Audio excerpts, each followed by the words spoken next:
Okay. Different. Now, from the WCCO Live Desk, you're watching CBS News Minnesota. I'm Maria Lizignoli. Thanks for joining us at the Live Desk. Right now, the Minnesota Council on American Islamic Relations is holding a press conference in response to what it calls an alarming spike in threats and harassment targeting Somali and Muslim communities. This comes less than a day after President Trump referred to Somali immigrants as, quote, garbage, and delivered personal, racially charged attacks against Congresswoman Ilhan Omar. Let's go live now to CAIR Minnesota's office in Minneapolis. To describe immigrants, specifically Somali immigrants, are not political drama. This language has consequences, travels into our classrooms, our mosques, our workplaces, and our neighborhoods. It creates fear, it emboldens extremists, and it puts real people in danger. Minnesota's Somali community is a vital part of the state. We are your teachers, we are your nurses, we're your educators, we are your students, we're your truck drivers. We help this city, this great city and this great state run. With that, I want to begin by introducing our first speaker. We have a number of speakers with us today. Our Director of Civil Rights, Alex Shaw, will be joining us momentarily as well. I'll be introducing our first speaker, Mr. Jaylani Hussein, Executive Director of CAIR Minnesota. Jaylani Executive Director of CAIR Minnesota, Jaylani Hussein. We are here yet again after President Trump has now almost every single day targeted the Somali American community. In the past 24 hours, we have learned that there will be additional ICE agents targeting this particular community. We have, since this past 12 hours, heard from many of our community who are not only deeply concerned, but we have now seen individuals in our community recording interactions with ICE. We've already heard of, as expected and as announced before, U.S. citizens being asked about their citizenship. The Somali American community came to Minnesota around the early 1990s, like myself in 1993. We've been in this country for now 30 plus years. And we came here because of the great generosity of this great country and by a President, George Bush Sr., who opened the door for immigration from Somalia. This past 12 hours, we've seen the ICE increase. We are here today, this morning, reassuring our community about their rights. This is something that we have been telling the community. We are asking for predominantly our Somali American community as well as other immigrant communities to listen to this press conference today as we share some really critical basic information. Most of this information has been publicly available, but we are reminding people of these basic facts about their rights. I'm really honored to have one of the premier organizations that are been supporting the immigrant community here. There are many other organizations, obviously, but these are two phenomenal organizations, the Advocates for Human Rights and the Immigrant Law Center of Minnesota. They will briefly talk more about some of those aspects and more. We are reminding our community that they have rights. We anticipate, or we have believe that Somali Americans in Minnesota particularly, over 90% are pathways to citizenship, and most of them are citizens of the United States. We also believe that, based on the 2020 census, over 51% of the Somali community were born here, which means the ICE raids will have significantly be actually used as a weapon to terrorize the community, but not actually even do what they claim to be doing, which is this. What I want to also remind to the larger community today, predominantly our allies and folks and neighbors, this is a moment for you to know how you can stand up and support your Somali American neighbor. One of those things is to understand that we are a nation of laws, and those laws must not be abused in any way. And among those laws is that if an ICE agent shows up to your private property, and particularly your home, you do not have to open the door. That is the first step you can do. And that is something we're reminding people to remain silent. We're also asking anyone who has an immigration status to ensure that they are in communication with their attorney, to take feedback and advice from both good information from immigrant rights organizations, but also to check in with their attorney, to also have a plan as it relates to this. For the other folks who are not dealing with the immigration issue, this is a moment for you to stay guard, to support the community. If you see ICE agents, you have a neighbor, you can remind your neighbor about that and ensure them that they are aware of what's going on. We have seen that happen in many different situations. You know, we understand that humans are not illegal. You know, this nation came and was built on the land of stolen land from Native Americans, who have been generous to welcome the first pilgrims to this country. We celebrated a holiday that has historically been skewed, not factual, but at least a holiday that acknowledges the existence of people coming here to the United States and that there were indigenous people here. With that said, I want people to know that the Somali American community is an extremely resilient community. We went through a lot of challenges. We have been targeted many times. But I want to echo a couple of things. This attack against the Somali community is an attack against black people. President Trump has had a history of targeting black people throughout his history. This is no different. He's also attacking the Muslim community, and that's something he's also continued to do. The Somali American community being targeted in this manner is dangerous. We have already received from different people threats online. We also know that there are some form of agent provocateurs are planning to come here. So this is a moment for Minnesotans to step up, not to be silent, to speak up, to share your frustration, to share your support for the Somali American community, to talk about the best things about our state and their relationship to the Somali American community, but also our other immigrant communities that are parcel of our state. We are not backing down. We're not afraid. And most importantly, for most Somalis, we're citizens. We're not going anywhere. This is our home. This is our country.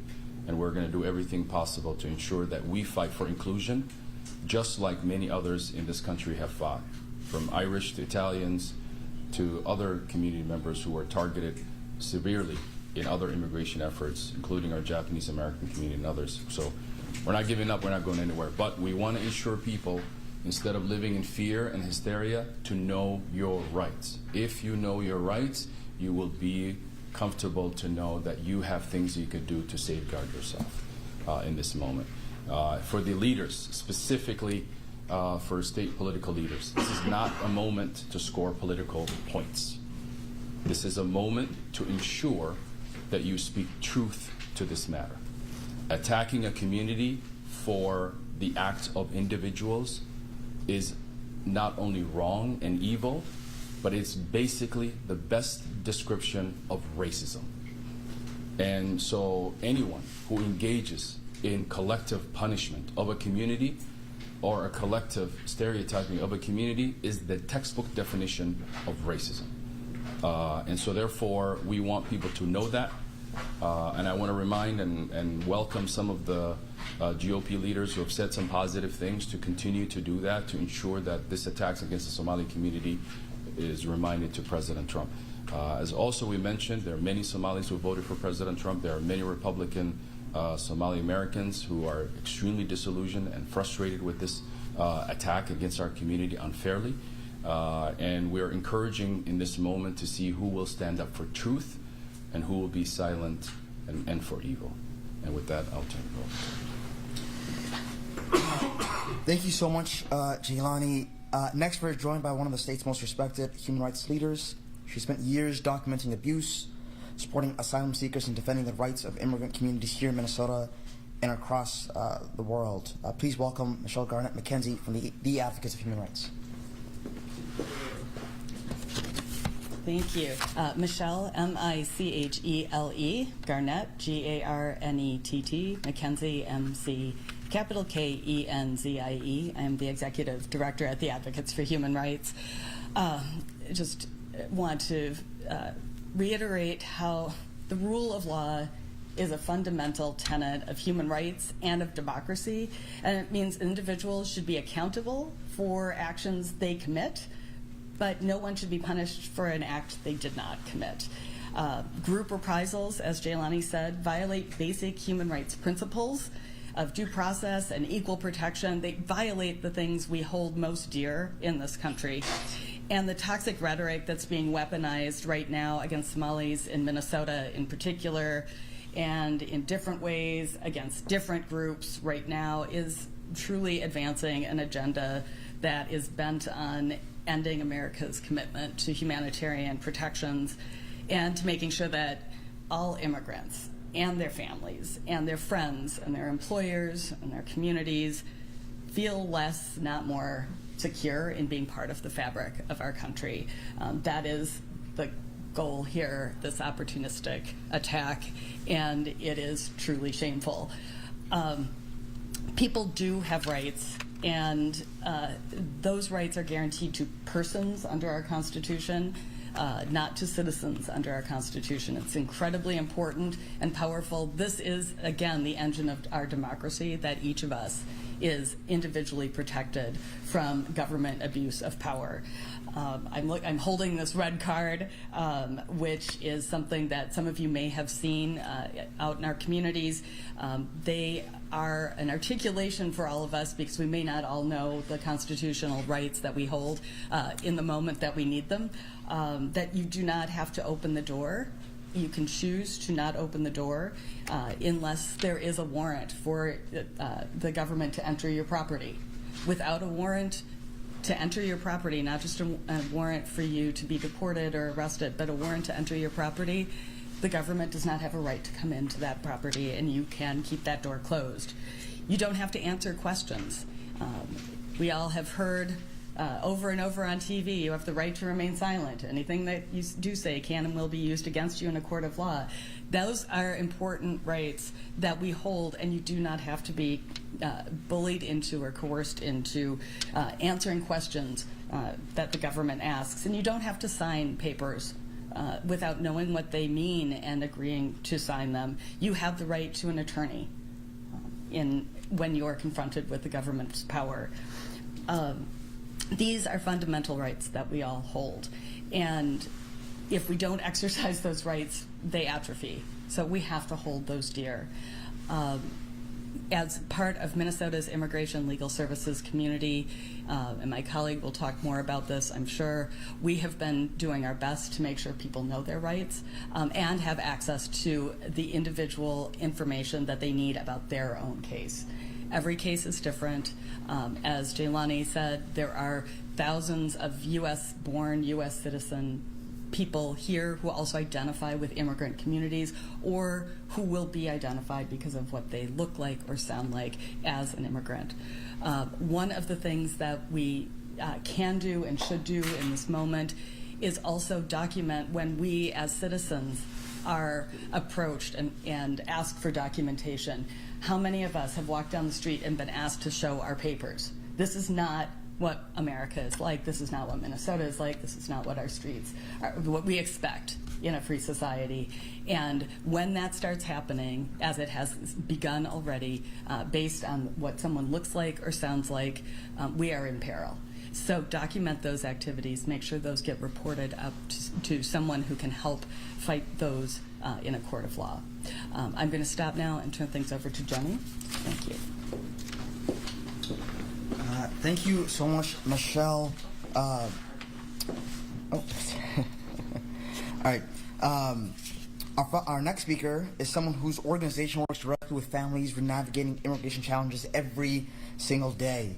She leads a team that has been responding to increased fear, legal questions, and urgent calls for support. Please welcome Jennifer Powell, the Executive Director of the Immigrant Law Center of Minnesota.